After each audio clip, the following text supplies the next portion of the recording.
discretion is advised.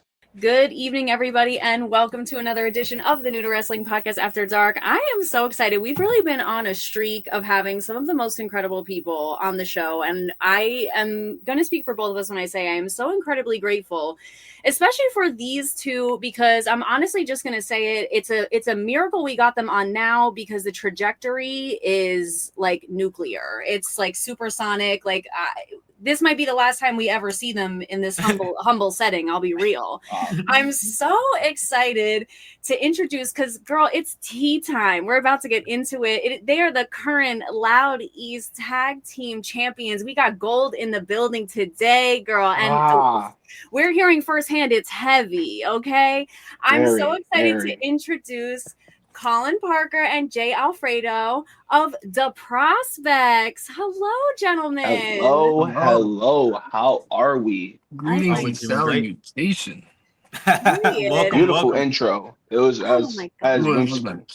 Thank you. It's tea time. I'm clocked in. I love that song. I know that you guys obviously love the song too. I'm also a big fan of the horns. Let's get into it. So thank you so much for joining us here this evening. We have a lot to discuss. First of all, I just want to say, you guys are so incredible to watch. We had the absolute privilege of seeing you at the Mecca not that long ago, at the Jurassic Celebration show. And it was such a privilege. You guys are so incredible to watch, so fun to watch. And I just am curious about your lore, because you guys are also kind of new to wrestling a little bit. You guys really came in, and I was saying to Xavier before we started, you almost did boots on the ground journalism, got right into wrestling. You started, I think, Jayy, it was 5 months after you started training was your debut match. Yeah. And Collin, I think it was only a month for you when you got into it. Yep. Some of the sorts. The time tracking. Thank you. I tried to do my research, but can you tell us a little bit about how you guys met? Because I could be wrong, but you guys met in training, no? What you guys trained? It was at the Coliseum. That I could be wrong with that. Indeed, yes. Oh, cool. Correct. That's crazy. It was basically all just instant psychology within each other. Just matching each other's energies in the ring kind of brought us apart more, and it grew us into being the most interesting tag team that you see today. And I don't know where I'll be without him, and he don't know where he'll be without me. So without him there would be no Prospectz. And you guys got your names because your debut match was you were Prospect 1 and Prospect 2, no? And then wow. So who was 1 and who was 2? I was number 1. Period. Making that first entrance was the most moment-making part of my life. Something that made me feel proud of myself, and something that something I've been wanting to do for a long time, and I'm finally doing it. It's a dream come true, and it's only the beginning, and that first entrance is always going to be special out of everything else that I do so far. I love that. And I feel whenever I watch when the matches I've watched, I feel you have the family fan club in the audience. They got the signs, your mom is your number 1 fan. I love that. Was your family at your debut match? Yeah, it was our whole family tree almost. Wow. Yeah. I love that so much. I had about a couple family members. He had the whole family tree.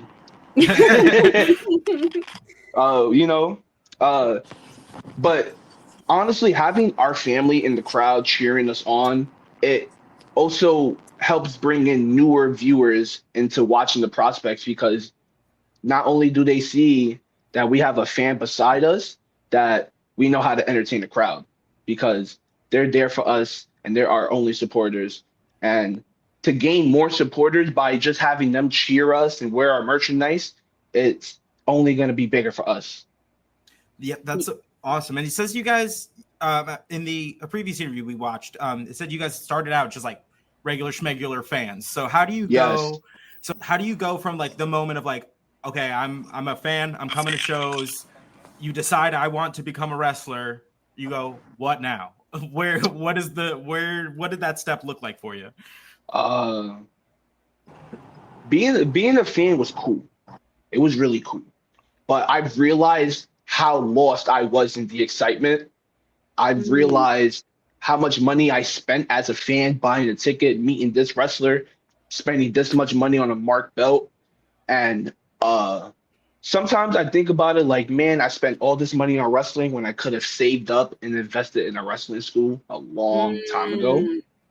But it all basically started just going to shows and meeting people. And I remember I met this referee and we was just chilling in intermission. And I had told him, you know, I would love to be a wrestler one day. And he told me, just do it. And, you know, that word kind of stick with me because it's like, if you have anything in your mind that you ever want to do it. Nobody can stop you. So when I made that jump into being a wrestler, I kind of seen what I wasn't seeing as a fan, and it made me love it more. So not only you know, how I went from meeting a wrestler at a local indie show, now I'm wrestling that person that I took a picture with. Now the legend that I met, I took a picture with, I'm in the locker room with him picking his brain. So, you know, it's I've realized how small the wrestling circle is and how you could just reunite with the people that you met and how they could change your life in a way.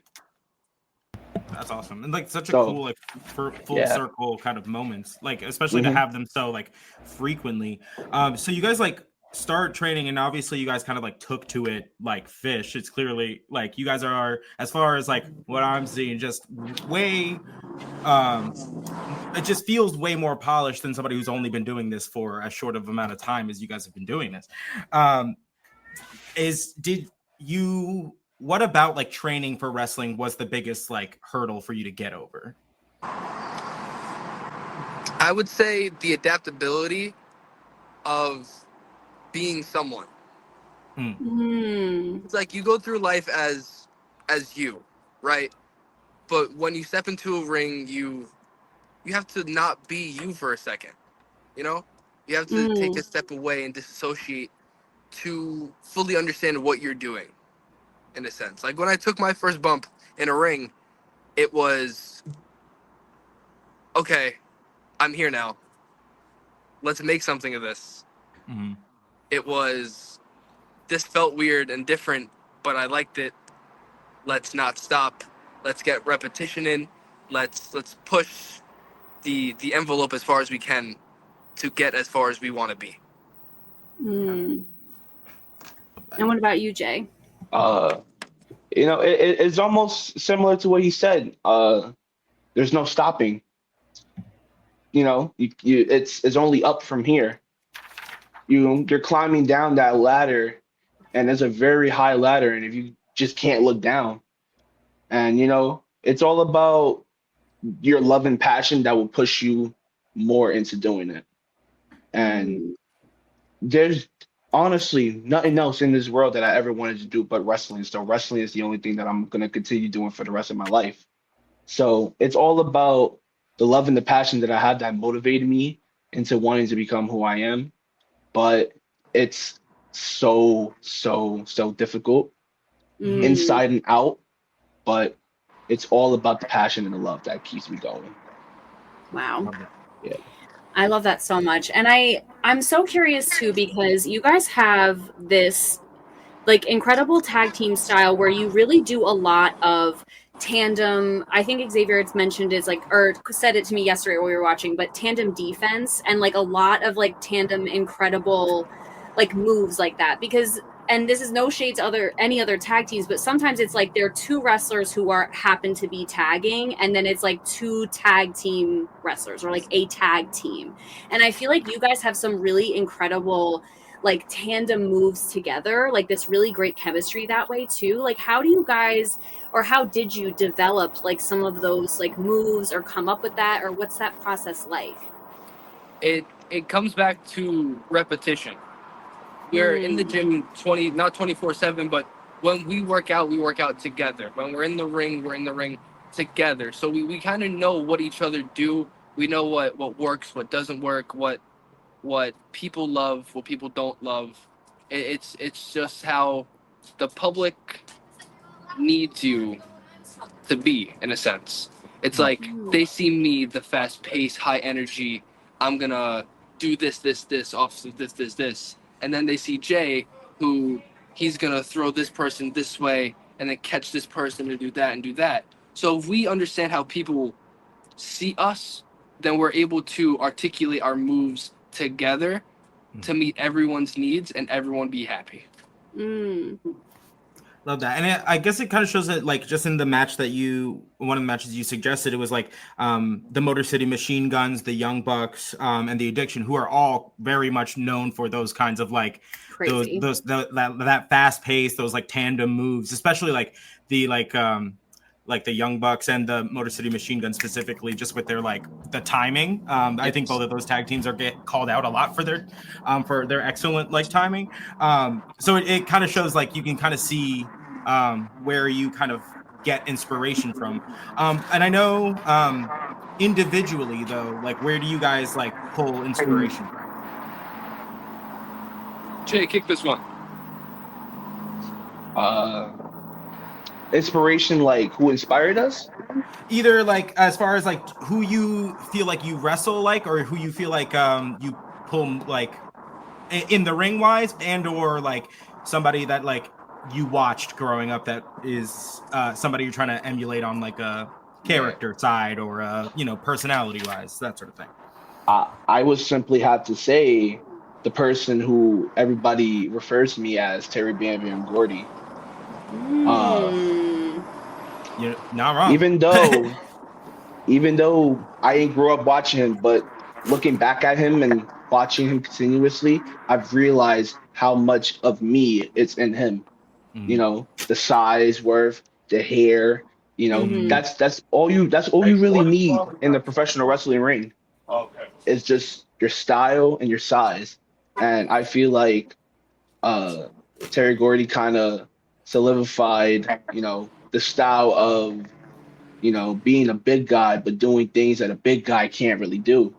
And I feel like, soon enough, I could do things the same way as him. So, he was an easy inspiration. And the fact that people could see him in me makes me feel like, I could probably be someone just like him. I love that. Yeah, me too. But do you guys feel like, because you guys are a newer tag team generally, that when you go into like events that you're kind of overlooked because of your inexperience? Or maybe not less now that you have some gold around your waist to be like, hey, look at this. But I meant like in the beginning, did you kind of feel like because you were so new that they were not taking you as seriously, and then they had to get in the ring with you and find that out?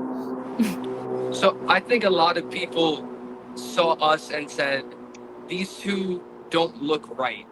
These two don't fit the mold. These two aren't wrestlers. And I think in that sense, that's where our tenacity came from, in a sense. Because we had to fight from under, but I wouldn't call us underdogs. Right? Yeah. Because we were never like, I don't know how to articulate it properly. We were never belittled. We were always respected. And that's because of how we carried ourselves. We're very well kept men. We're very professional. We're very unselfish in a very selfish business, right? So when we started out, it was a little easier, but we were still looked at as people who didn't belong. So we did have to fight from under. So again, I wouldn't call us underdogs, I would just call us the I don't even know. Well, I don't even know what word to use there. No, it's just like there's a period, I'm sure you like for everybody when they're entering the business, they have to prove, you know, their mettle, what they're doing out there. It's so surprising how quick it happened. It just was so that still blows me away. Yeah, that's what I was gonna say. I feel like because it happened so quickly, though, it's like they saw like there's obviously something to you. I mean, it's even like the crowd response, like when people see you, it's like, and it kind of goes in tandem what you guys were saying before, where it's like you really do wrestle like for the crowd, like you really care about like what the crowd is like. You really can play off of that. You care about what the crowd and how like what they're feeling, how invested they are in it. Like I feel like that shows through the way you wrestle, how you talk about wrestling, especially when I was watching one of your other interviews with Ringville, which I'm dying to meet Kevin because I love that man. But I like it just comes through so much, and I feel like because you guys, without having to say it too much, like you can feel your respect for the business, for the fans, because you also were fans. I feel like that really comes through, and like that pop happened so quickly, almost as a result. Like, you know, people will like they'll feel what they're feeling. You know what I mean? Mm-hmm. And I. I'm sorry. Go ahead. Go ahead. Oh, okay. I didn't want to interrupt you. I'm so sorry. No. I was just gonna say, I think that it's interesting too. You guys have that mentality that, like, which Xavier, we were talking about it before we started. You guys have this mentality that could be classified as old school, where it's like, bring your gear whether you're wrestling or not. I love that. Was like the first time I had ever heard it when you guys said that, and I think that's so genius. And I think even that mentality, like, you know, the veterans in wrestling are clocking into that. You know what I'm saying? So like, it kind of makes sense. Like you're tapped into like all different mediums with like the veterans, the new school, like the influences from the 90s. Like it really, to me, shows. Does that make sense? Yeah. It makes a lot of sense. In a way, we try to hold ourselves as professional as we could be, because we're in this business to make money, and it is for the fun, it is for the love, but at the same time, it's a business. And we're going to do business like gentlemen, and we're going to be able to entertain the crowd who paid their hard-earned money to watch us. In a way, I do feel like it's pressure being overlooked, but I feel like that's the whole point of us being a tag team, is to prove everybody wrong. You know, not the whole world knows who we are, but almost the entire New York, New Jersey area already knows who we are. Everywhere we go, everybody knows who the Prospectz are now. When the music hits, they know who the Prospectz are. They know that they're coming out. They know that they're about to tear down the ring and have that crowd going crazy. And that's the one thing that motivates us the most, is to have the crowd on our side everywhere we go, whether it's a new company, whether it's a new state, whether it's somewhere that we never even wrestled before. We always going to be remembered as the new guys in town, and that we're coming to take all the beehive. And it doesn't matter if we're the good guys, the bad guys, because at the end of the day, we are going to be the guys that put on the show. You like read my mind. I was going to ask you that question, like, because right now, for me anyway, it's very baby face love. And then I was like, could you potentially, but like, obviously it's not a problem. It's all business. It's all charge it to the game. It's all coming out in the wash. I love that. That's amazing. Why do you guys think the fans resonate with you guys so hard? Like, why? What is it about you guys? Is it because you guys don't look like your stereotypical wrestlers? Is it because you guys were fans first? Is it because they know that you guys are going to show out when you're out there? A combo? What do you guys think? I feel like it was necessarily them watching our journey. Because even when we started training, we had a lot of people who were excited for us. They were happy for us. And when we made that first debut, they've been supporters ever since. So, you know, it's almost like being able to make that first debut and having people know who you are. It already solidifies who we are. We may be the new guys in town, but if you have people ringing bells about us, that means we're not as random as you guys think we are. And Mm. we've been making a huge impact everywhere we went.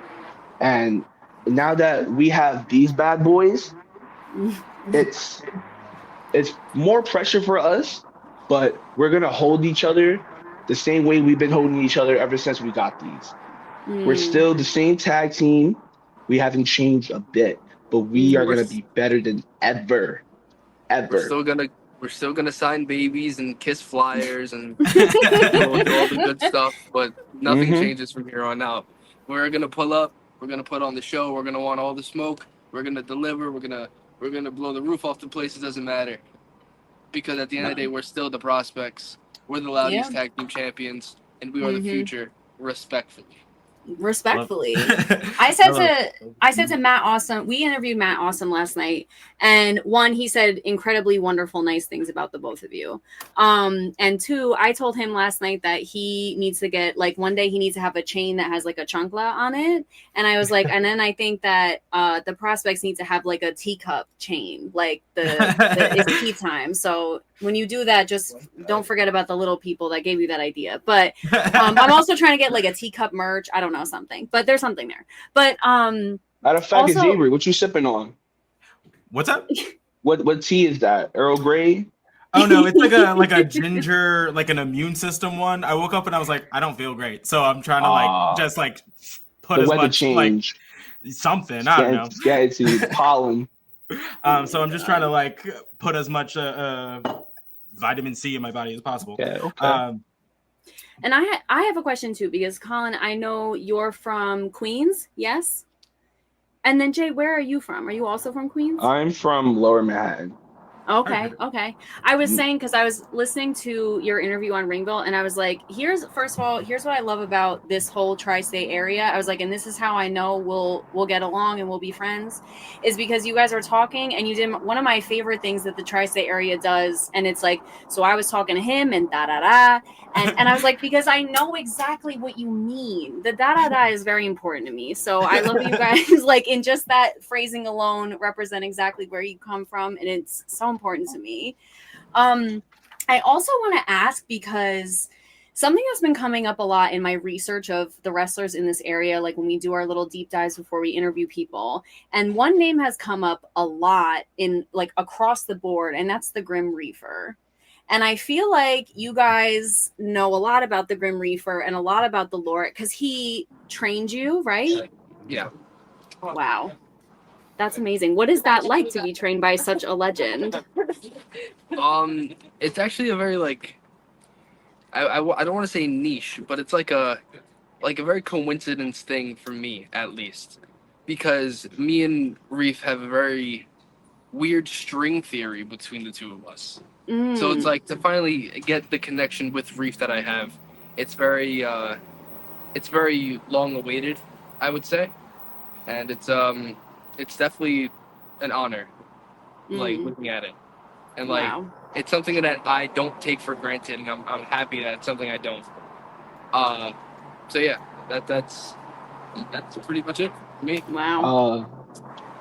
Being under his wing and having him as our trainer it's a good blessing in a way. Being able to be trained by somebody who is completely over in Game Changer Wrestling. He's like the Snoop Dogg of GCW. Once he pulls out that blunt, the crowd goes insane. But he is I don't know how to say it, but he's a legend. A legend. Say the word. And he's also a hidden gem of the business. He has trained almost the entire Northeast, and he didn't get as much credit, but he definitely deserves his flowers, because he has built a scene that everybody could love, and he has created so many stars, and he is making future stars within myself and Collin. And to be trained by somebody like him is a absolute honor. And to watch him have that match in January at the Hammerstein and Manhattan Center is, something to be happy for. That, I have a trainer who is now performing against about 1,000 people in the most legendary venue in New York City. Yeah. So bravo to Reefer. I thank him so much for giving me the spotlight and giving me the opportunities that I never thought I would ever get. I love that. Is there like something outside of obviously just like the wrestling moves, as far as maybe like the psychology of wrestling that he kind of like passed on that sticks with you guys?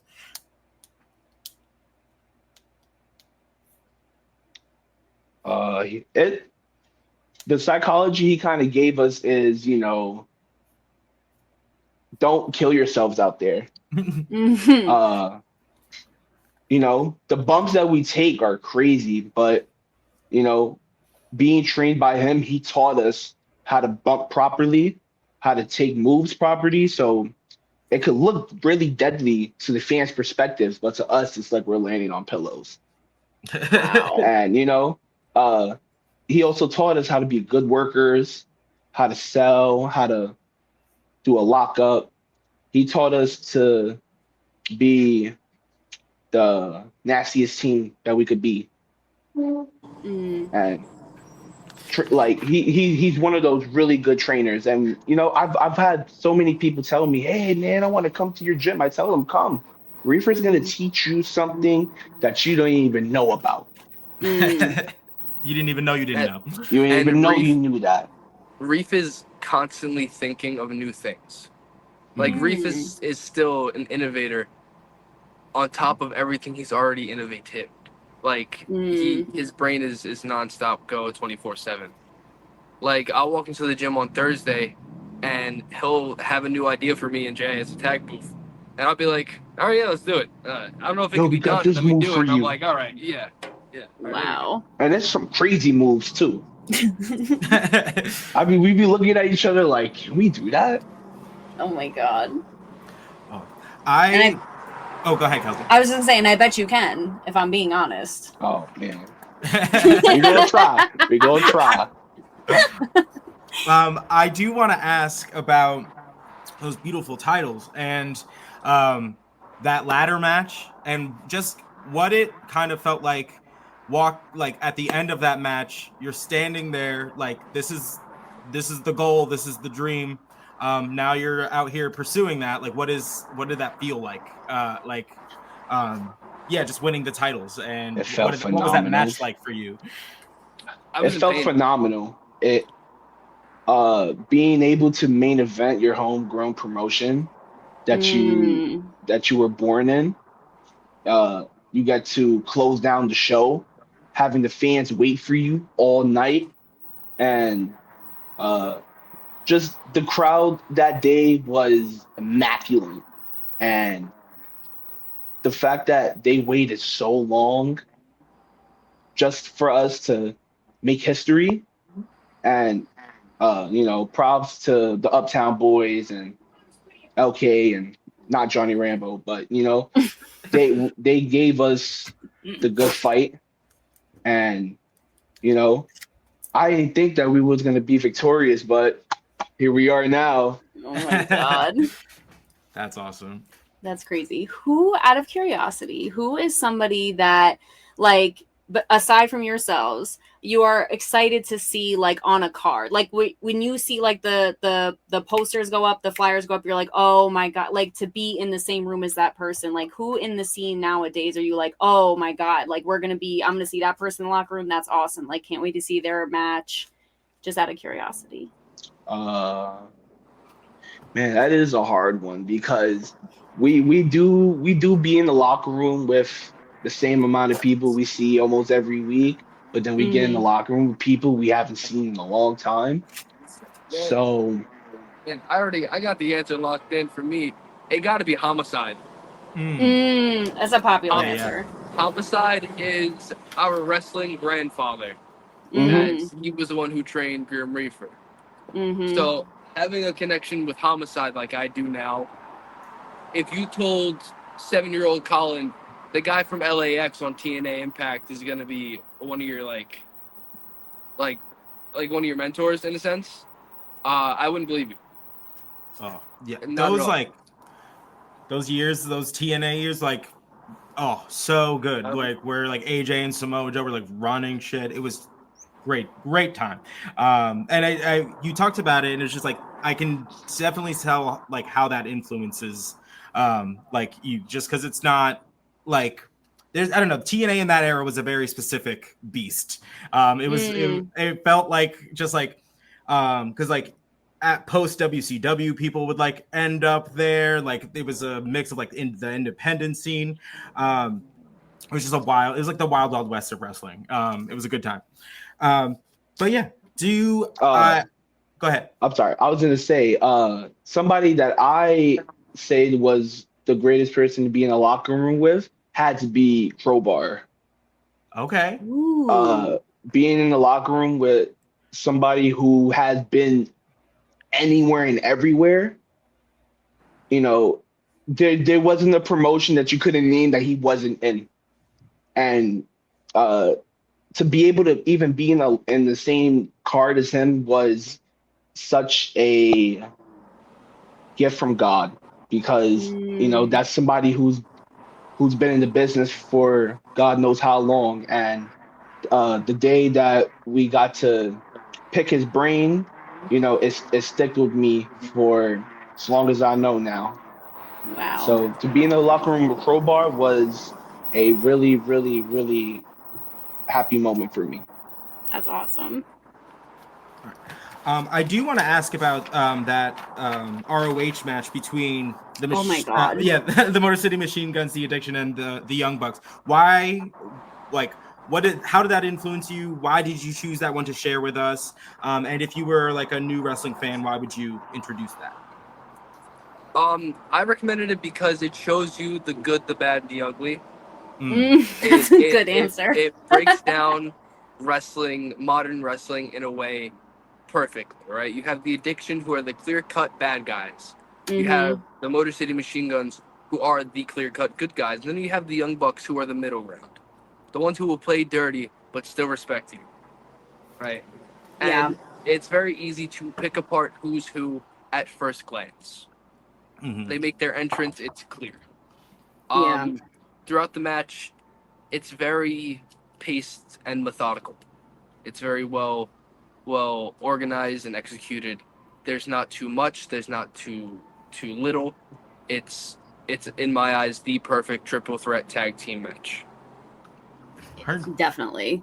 I mean, it was, as a new wrestling fan, like, because I had not seen this ever before, it was like insane. Like it was so immaculate and also so crazy. Like there would be just a crash and Kelsey's like yeah, because girl. I also like, I'm very reactive. Like I have no couth whatsoever. Like nonchalant, I'm very chalant. Like capital chalant. Like we're watching it and he's seen it. You had seen it before, right? Yeah. Okay, so he's like chilling, doing whatever. I'm like screaming on the edge of my seat, clutching. I'm like covering my face. Like it was so crazy, like so good, crazy. But it was like by almost like move for move, flawless. Like just flawless. The tables were perfectly placed. The ladders were perfectly used. Like the one Young Buck goes to grab the belt and then he decides to do the move instead and then go back and get the belt. Come on. Like that's just good wrestling. Like it's good television. It's good entertainment. It's just good communication. Like it's just was like one of my favorite things anyone's ever sent us. Like it was just fabulous. So thank you for that, and thank you for adding to my education as being new to wrestling. So thank you. But what if I also had a quick note, because you had mentioned that Jeff Hardy was a big like influence for you. And same, because I have the Hardy Boys tattoo on my arm. They were just kind of like I have always just respected I'm just going to be, this is who I am, like it or not. That's not changing. So take it as you will. and I'm gonna just go out there and do and show you something that I've never done before, or like that you've never seen before, and that like there was just something about Jeff Hardy specifically that just it was magic. The dude was magic, like, and so I just wanted to like, what did you take from Jeff Hardy as far as like your wrestling career goes? The put life in the wind and see where it takes you mentality. Mm-hmm. I'm not afraid to throw my body around. Like on Sunday at BCW and Shadows Anniversary 8, I did the suicide dive, and when I had hit the floor, my knee had bashed and scraped across the hardwood floor. My throat, so many cars. My throat hit the announce table guillotine style. And I got up and I kept going. But that's exactly what you have to do in that sense of like, if Jeff Hardy can jump off a 20-foot ladder and get up 5 minutes later and finish the match, then you bash your knee and hit your throat on the table, you get up in 3 minutes and walk it off, put some dirt on it, you'll be fine. And that's just the mentality. It's at the end of the day, you only live one life, and I want to do everything in that life before it's gone. So why not just throw caution to the wind and let it be? Yeah. And I feel like that works kind of in tandem, but in a different way because Jay, you had said The Undertaker was a huge inspiration for you and you were like, he just could not be killed. Like he was the dead man, but like they buried him alive. They lit him on fire. And he keeps coming back, which honestly was kind of which I know Undertaker comes back, but we just watched the one where he gets lit on fire and he hasn't come back yet. So I was like, all right, so I know he comes back. Well, obviously I knew, but I was like, spoiler alert. But I was like, that same mentality though of like, I'm just gonna keep coming. Like I'm just gonna keep coming at you. Like I am who I am, and like you cannot keep me down. Like it kind of works in tandem, just in different styles. Does that make sense? Yes, indeed. I love it. How I look at it is, you know, we're here to give us our all. And, you know, whether we win or lose, we're going to keep coming back stronger and stronger than ever. You can't kill us. Yeah. I love that. I love that. I was watching you wrestle, and in my mind, I was like, this is like the move set and like the way you're like, how big you are. It reminds me if Gunther was allowed to like smile. Like you know what I mean? I love it. Like because like it's like, yes, you have like a lot of those same like imposing like physical features, and you know you throw that around, but it's like there's something about like the personality that's just like, oh, watch this, and like it just it catches, and I just got much respect for you, man, because to like throw yourself around when like an audience full of people's like, maybe you shouldn't do that, you know, and you're like, watch. Maybe I should. Maybe I should. I just did. Right. How I look at it is, you know, yes, people have opinions, and you know, they have different tastes in wrestling. Some moves they like, some moves they just think it's just so stupid. But it's all about what just comes in my mind. I kind of, you know, get the feelings of, you know, okay, some fans like this move, some fans don't like that move. I'm going to do this move, but I'm going to put my own sauce into it. You know, and that's kind of where the name Jayy Alfredo comes from, because I have the size, athleticism, unpredictable, I have charisma, and we're only elevating. Yeah. So, you know, that's the sauce. And I feel like, you know, I have a certain type of sauce that I bring into the ring, and I'm going to drench it all over my opponents and eat them up in the ring. Oh, I love that. Okay, period. And I think like, love that also. I think too, one of the commentators during one of your matches was like, it's been being tossed around that Alfredo goes good on anything, or like, and I was like, I love that, because also true. I wanna talk about Reefer again, because he also said on commentary, Alfredo ain't no chicken. Oh, No Ain't no ticket. ticket. I That's- love that. That's incredible. I did want to briefly touch on the match against the Backseat Boys, just because I felt like all of the shenanigans in that match really allowed for you guys to kind of like show your like personality and like tenacity. So I was just like curious as to when you have to like incorporate those elements that are like, you know, grabbing the mic in the middle of a match, that sort of stuff. Like, are you always just like game for that? Would you like to do more of that? Like more story driven kind of matches, I guess, is kind of what I'm going for. I think a story is important to a match, but you can't have fun if you're strictly telling a story. Right? You have to find the perfect middle ground.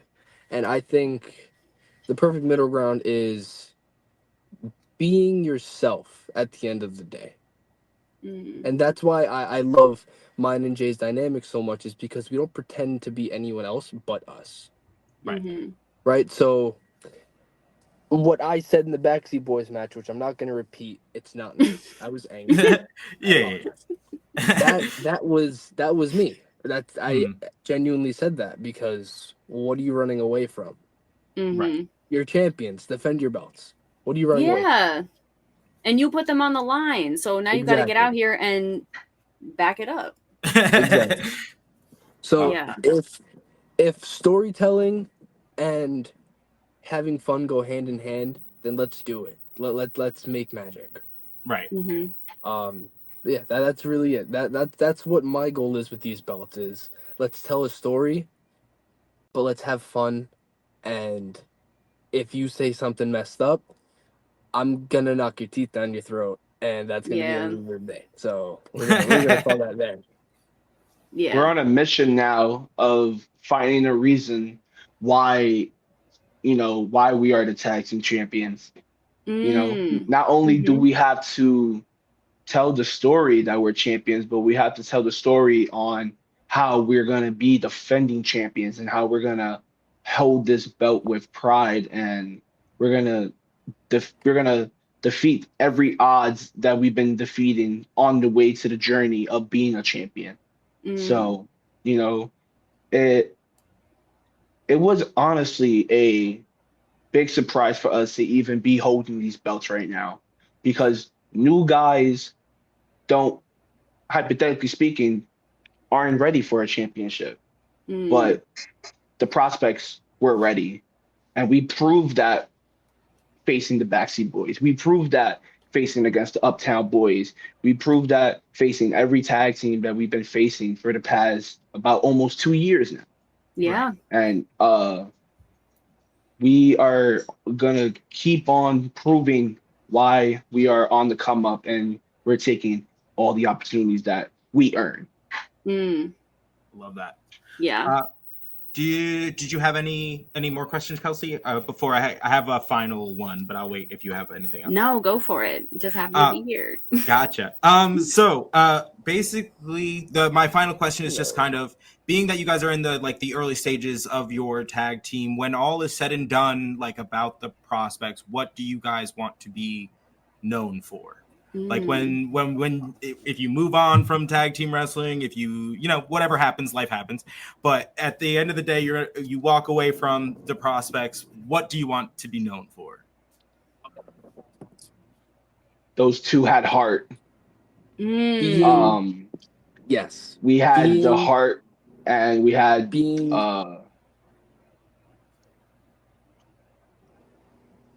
had the heart and the drive to prove that we want to be just like all of our heroes. We wanted to be just like everyone else that we see on TV, and being able to become the tag team that we are now is always going to be something that is going to be memorable for us, regardless of where we are years from now.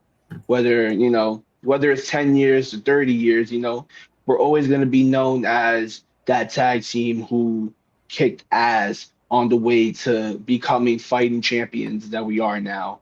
And Yeah. I want that to be something for fans to remember, that, you know, the whole point of the Prospectz was we were proving that we weren't just rookies, that we were kids with a dream, and we are going to do anything in our power to achieve what we want in this world. And whether it's, you know, a long time from now or many years from now, you know, I don't think anybody would never forget who the Prospectz were. Where are you guys going to be popping up this summer, defending those titles? What do you guys have stuff planned? We don't. That's a really great question. I don't think we have anything set in stone yet. Shout out down to stone on that one. All right. But so we do have one of our biggest shows coming up. PWJ Damaged Goods 2, July 27th, Richfield Park, New Jersey. Oh yeah. We're gonna be taking on 2 tag teams, but that card is stacked. Yeah. It's gonna have a lot of people that you see on AEW, a couple IDs. It's gonna be a really great show. So it's gonna be greater to have the Prospectz opening up that show that day. So you guys could catch us there, July 27th, Richfield Park, New Jersey, at the legendary Mecca. You guys should be there. I think we might be there. I might be there. Yeah, love the Mecca. All right, guys. Thank you so much for coming on, taking some time out of your day. Thank you for Collin for taking time out of your fam dinner to talk with us. But guys, very exciting. Thank you so much for listening to this episode of the New to Wrestling Podcast After Dark. Make sure that you guys are on the lookout for the come up of the Prospectz for Collin, Jay, Kelsey, and myself. We'll catch you on the next one. We'll see you there. Bye. Bye.